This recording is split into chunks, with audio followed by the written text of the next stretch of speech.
Ils ne peuvent pas reproduire fidèlement, reproduire la même chose. Je vous prends un exemple simple.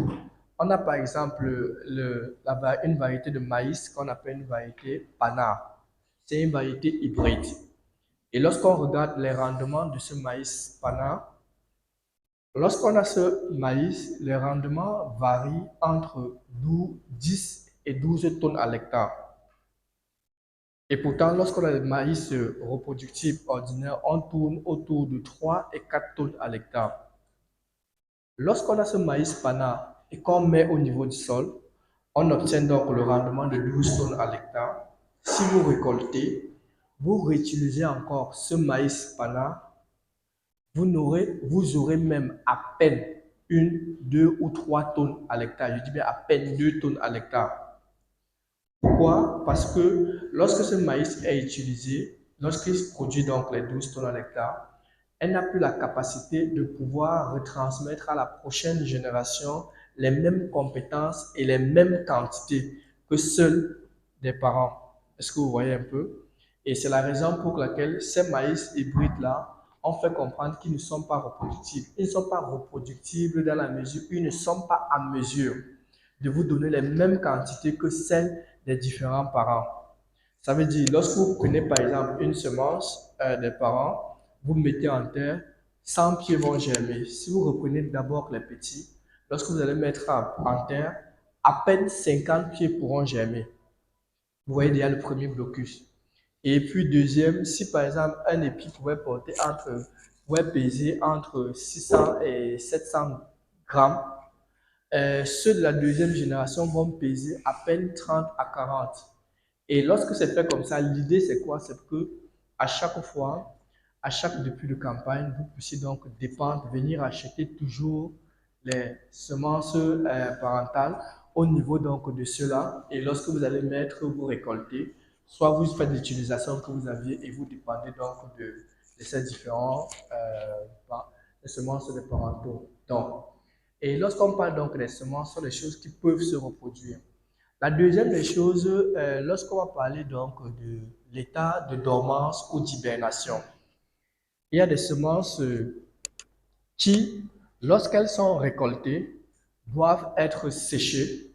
Et quand ils sont séchés, ils seront donc en état, comme on dit dormance, c'est le fait de pouvoir dormir. Et lorsque je prends par exemple les graines de semences comme la pomme de France que j'ai ici, lorsque j'ai déjà récolté les graines de pomme de France, pour que ça puisse germer, il faut un environnement où la température serait très basse.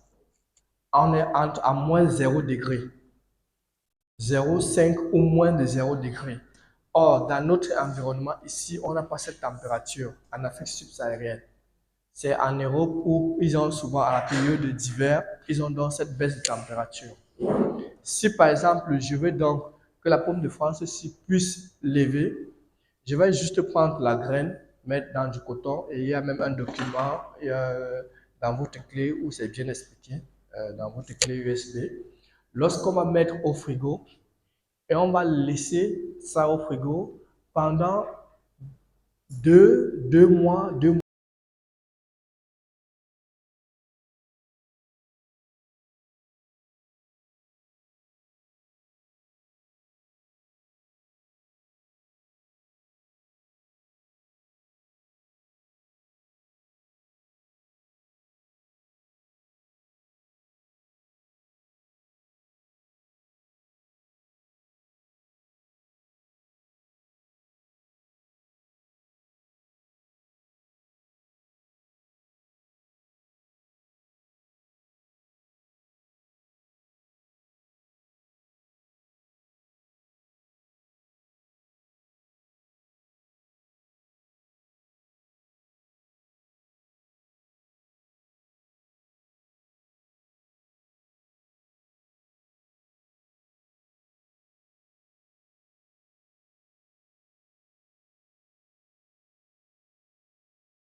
Donc, lorsqu'on arrive, je ne vais pas trop m'attarder sur ça, mais c'est juste que lorsqu'on parle donc des types de pollinisation, généralement dans chaque semence, on a donc le pollen qui provient donc du mâle et puis la femelle aussi généralement, lorsqu'on a le mâle qui rapporte beaucoup plus des artères, on appelle, et puis les femelles qui ont beaucoup plus de stigmates. Mais je ne veux pas revenir trop sur le détail de manière biologique ou bien entrer dans les différents fondamentaux. Mais ce que vous devez retenir, c'est que chaque type de plante, ils ont les mâles et les femelles. Il y a certaines plantes qui portent les deux en eux. On va voir ça devant et je vais revenir sur ça. Et il y a d'autres qui le portent de manière séparée. Est-ce que vous voyez un peu? Je vais prendre le cas d'une culture comme l'avocat.